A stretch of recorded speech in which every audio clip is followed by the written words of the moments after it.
Buenos días a todos. Vamos a continuar hoy en nuestro progreso de Lucas, el libro de Lucas. Vamos a estar en Lucas 6.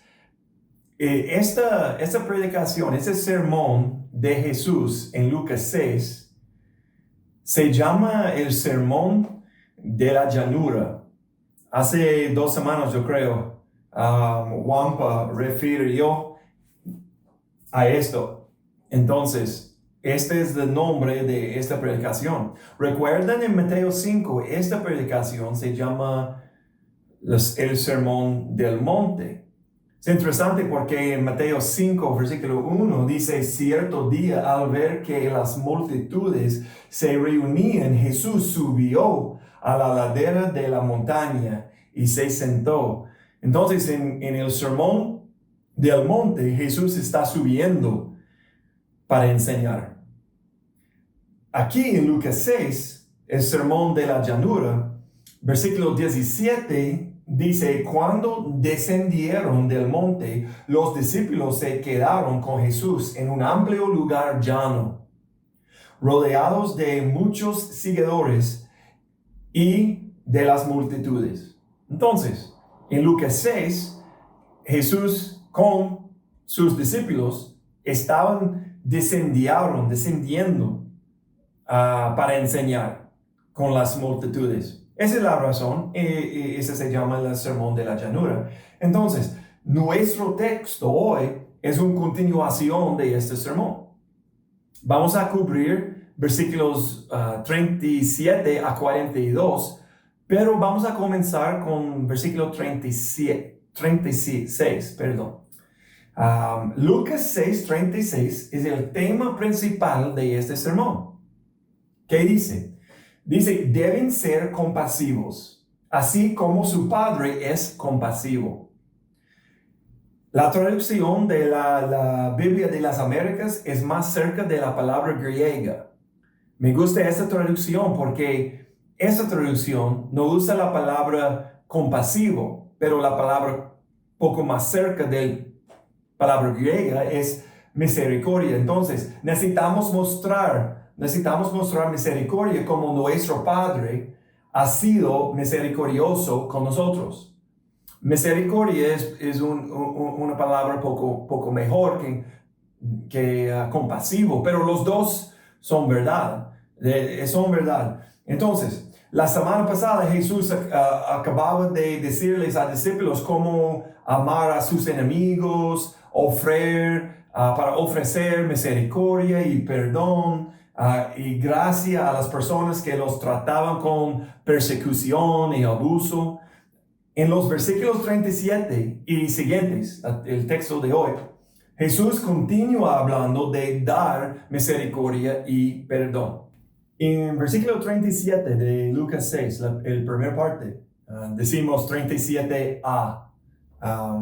Jesús dice: no juzguen a los demás y no serán juzgados. No condenen a otros para que no se vuelva en su contra.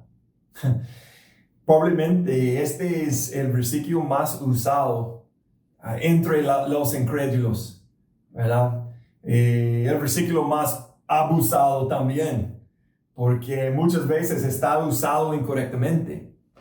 Por lo general, cuando las personas citan este versículo, significan aceptar o ser tolerante de mí. Eso no es lo que Jesús quiso decir. Así no fue como vivió Jesús tampoco. Sabemos que Jesús pasó su vida criticando. Él estaba criticando los fariseos y líderes religiosos sin aceptarlos ni tolerar sus puntos de vista. Entonces, ¿cuál es el significado? De hecho, esta tolerancia y aceptación es contraria a la enseñanza bíblica. Mateo 7:20 dice: por su fruto los reconocerás. Mateo 7:15 dice: ten cuidado de los falsos profetas que vienen disfrazados de ovejas inofensivas, pero realmente son lobos feroces. Proverbios 31:9, juzga con justicia. Juzga, pero con justicia, juzga correctamente. 1 Corintios 2:15 dice, el persona espiritual juzga todas las cosas. La primera carta de Juan, capítulo 4, versículo 1, dice, no les crean a todos los que afirman hablar de parte del Espíritu. Pónganlos a prueba para averiguar si el Espíritu que tiene realmente proviene de Dios. La Biblia no está diciendo no podemos juzgar. Entonces, si hermano en Cristo, si Wampa o Jonathan, si Jonathan está haciendo algo incorrecto, algo pecadoso, es mi responsabilidad como su hermano en Cristo, para decir algo. Hey, Jonathan, necesitamos hablar sobre su acción ayer. O necesitamos hablar porque esta acción o esta actitud que tenía, no es bueno, no fue bueno, necesitamos hablar. Esta es la predicación de la Biblia, esa es la enseñanza de la Biblia, ¿verdad? Entonces, ¿qué está diciendo Jesús en Lucas 6? Tenemos dos verbos en versículo 37, tres verbos importantes en este versículo: juzgar y condenar. Juzgar y condenar. Juzgar en griego, la palabra es krino. Krino. El significado es separar, determinar, aprobar y emitir una opinión de. Este es juzgar. Krino en griego. La palabra condenar es una palabra griega poco más larga. Katadikazo. Katadikazo en griego significa declarar culpable a alguien. Entonces, ese es poco diferente que juzgar, ¿verdad? Pero Jesús usó las dos palabras. Jesús está diciendo la misma cosa con dos palabras, esas dos palabras. Yo pienso que podemos ver la intención claramente, ¿ok? Yo voy a leer esta porque mi español no es muy bueno. Entonces, cuando nos dice que no juzguemos, no dice que no tratemos a las personas injustamente en la corte de nuestra opinión, propia opinión. En una palabra, no debemos ser críticos. En inglés, judgmental.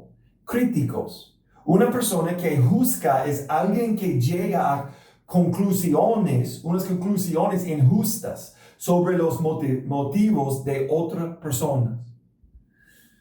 Jesús está diciendo, no podemos juzgar las motivaciones, juzgar el corazón de cualquier persona, ¿verdad?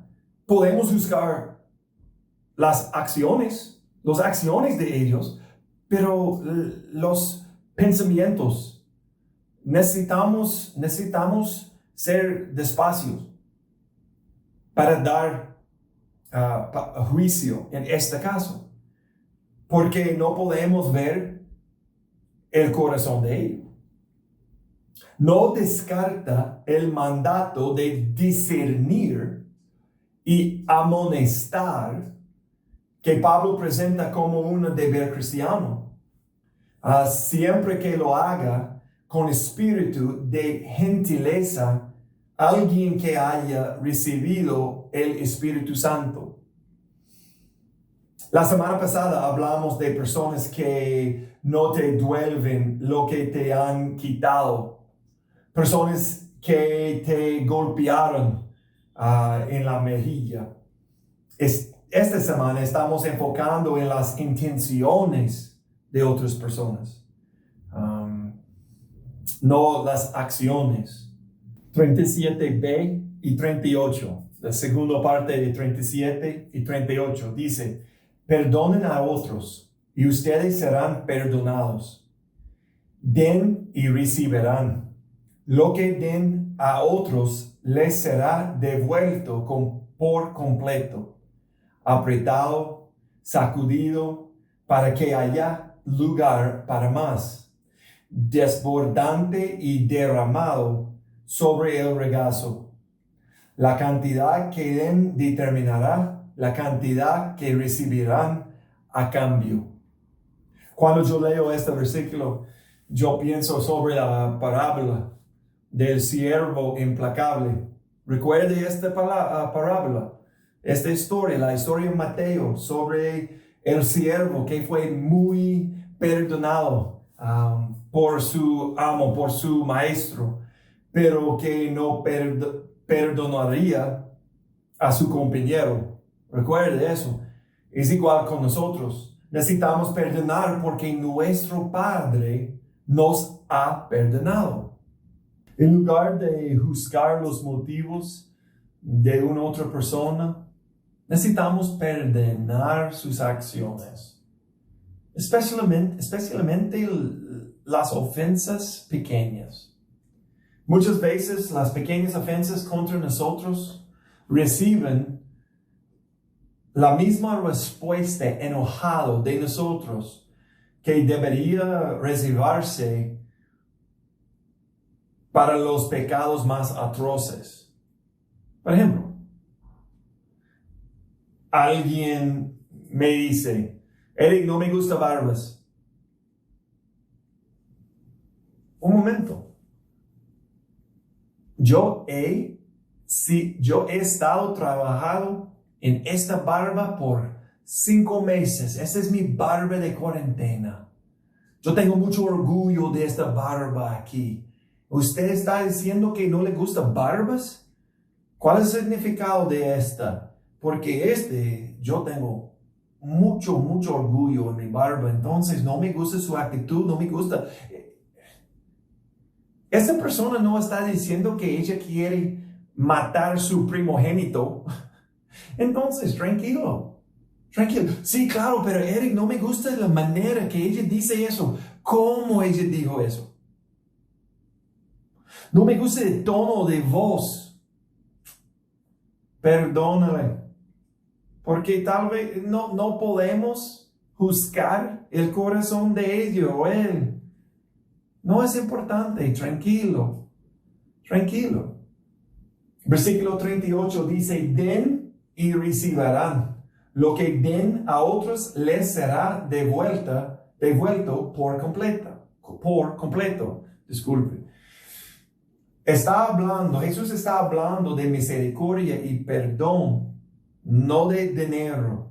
Hay muchos pastores que usarán este versículo para predicar sobre dar dinero a la iglesia.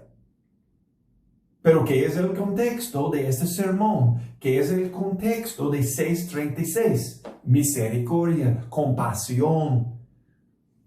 ¿Qué estamos dando? Misericordia en lugar de crítica. Y la cantidad que den determinará la cantidad que recibirán a cambio. Pero ¿qué quiere decir Jesús en el versículo 38 cuando dice apretado, sacudido, para que haya lugar para más, desbordante y derramado sobre el regazo? ¿Qué está haciendo? Él está usando una ilustración del mercado. Entonces, es una metáfora. Es medir el grano de tal manera que se garantice que se da el volumen completo. Si yo tengo en esta canasta, en este muchacho, el mercado, viértalo y agítelo y sacúdelo para dejar espacio para más y eventualmente está atropellando en mi regazo. Entonces, esa es la idea, dar tanta misericordia y perdón como es posible. Lleno la canasta, lleno. Entonces, agítelo para llenar más por fin esta va a trepar, atropellar en mi regazo. Esa es la idea. Dar tanta misericordia en perdón sea posible. En los versículos 39 y 40, Lucas da una ilustración. Jesús está enseñando todavía, pero Lucas dice, ¿puede un ciego guiar a otro ciego?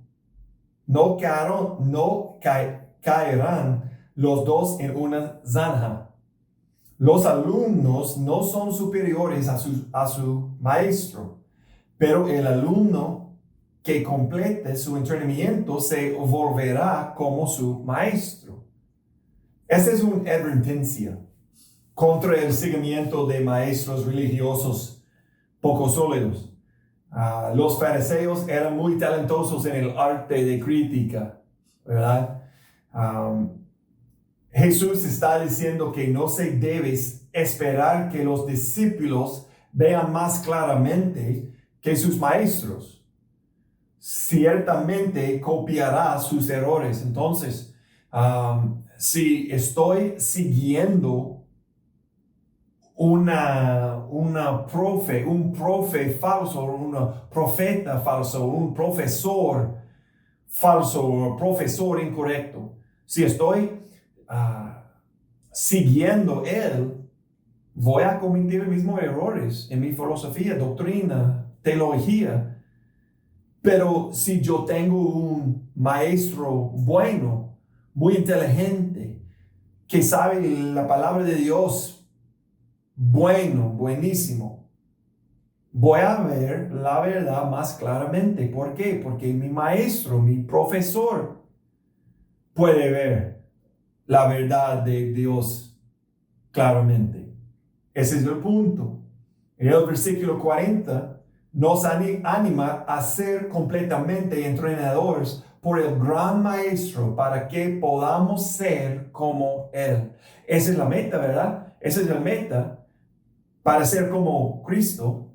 Romanos 8:29 dice, porque a los que de antemano conoció, también los predestinó a ser hechos conforme a la imagen de su Hijo, el Hijo de Dios. Está hablando sobre Cristo.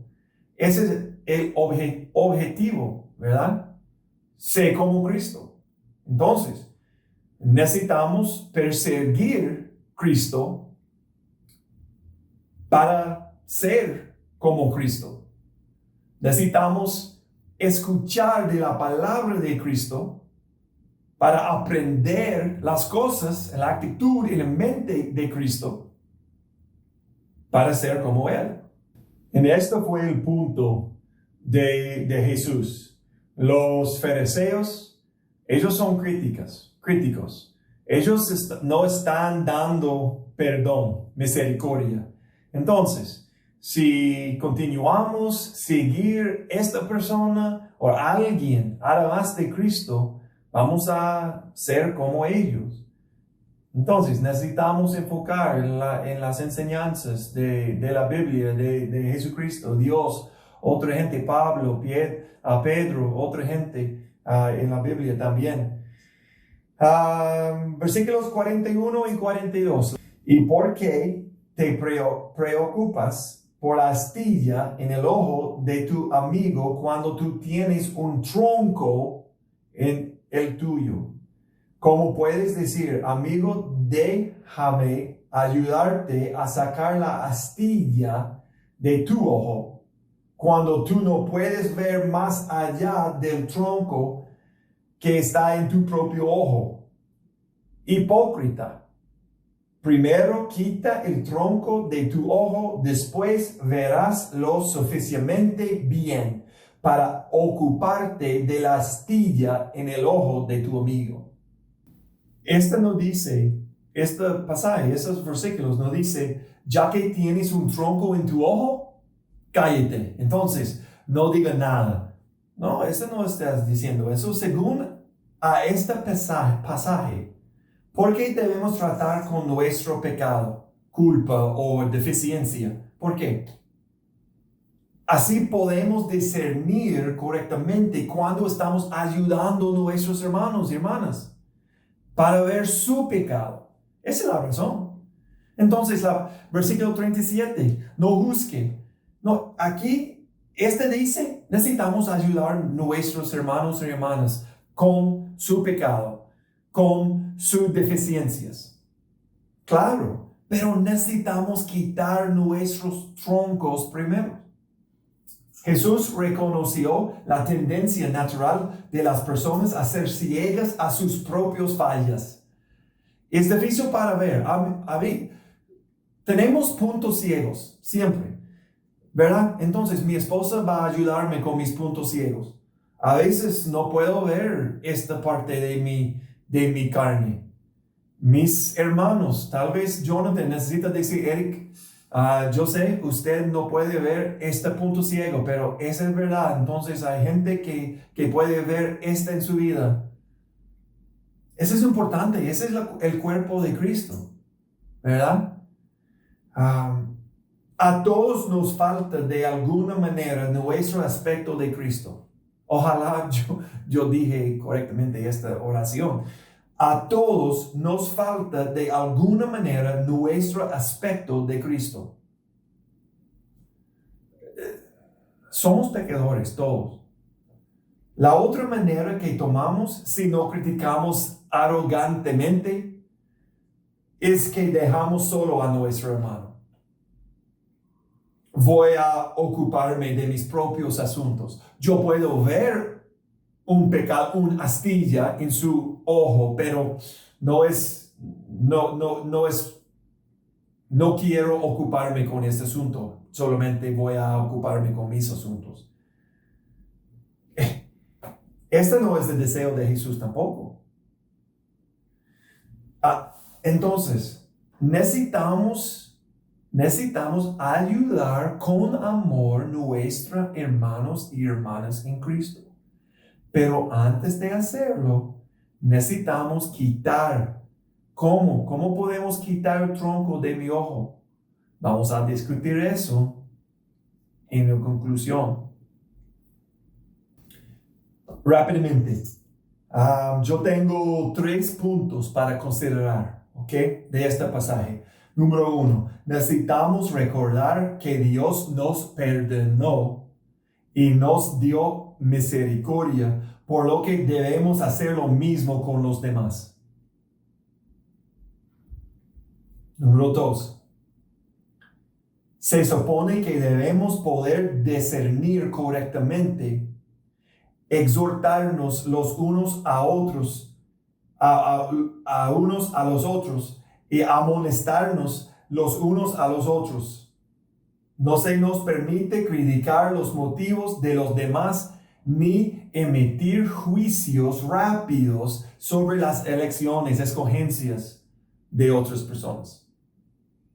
¿Me entienden? Ojalá sí. Y número 3, ¿cómo podemos ver claramente? ¿Cómo podemos ver claramente? Yo tengo 3 cosas de eso. Vamos a terminar. Elimina las distracciones mundanas. Entonces, hay muchas distracciones del mundo en nuestra vida. Si estoy escuchando cada día, cada hora de cada día, estoy escuchando de la música del mundo. Si estoy mirando televisión, viendo los programas de Netflix, voy a comenzar a pensar como la filosofía del mundo. Es obvio. Número 2, estar en la palabra de Dios. Yo necesito pasar tiempo cada día. Hermanos, cada día necesitamos pasar tiempo en la palabra de Dios. No solamente los días que necesito preparar por una predicación. No solamente los días que yo necesito preparar por un estudio bíblico. No, cada día necesitamos pasar tiempo en la palabra de Dios, vivir en ella, permanecer en ella, meditar en ella. Número 3, abre tus oídos y tus ojos. Abre tus oídos y tus ojos, porque el Espíritu Santo te mostrará cómo aplicar la palabra de Dios.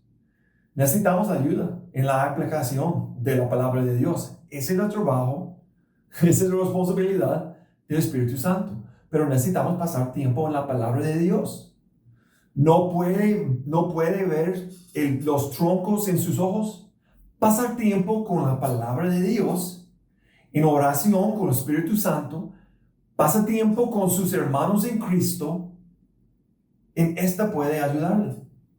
Entonces, ojalá usted recibió una bendición de esta predicación, porque eso es importante por el cuerpo de Cristo. Ojalá usted pueda entender mi español también, porque yo sé, a veces puede ser difícil para ustedes. Gracias por su paciencia. Padre Celestial, muchísimas gracias por su perdón, por su paciencia con nosotros. No merecemos su gracia, su misericordia. Entonces, muchas gracias por este perdón. Entonces, ayúdanos, porque sabemos que necesitamos dar perdón a nuestros hermanos, nuestras hermanas, esposas, hijos, compañeros. Sabemos eso, pero necesitamos ayuda en esta área. Gracias por el ministerio de Lucas. Más que 2000 años después, la vida de Lucas. Gracias. Ayúdanos, guíanos esta semana para ser como Cristo. No como ciegos. En el nombre de Jesús. Amén.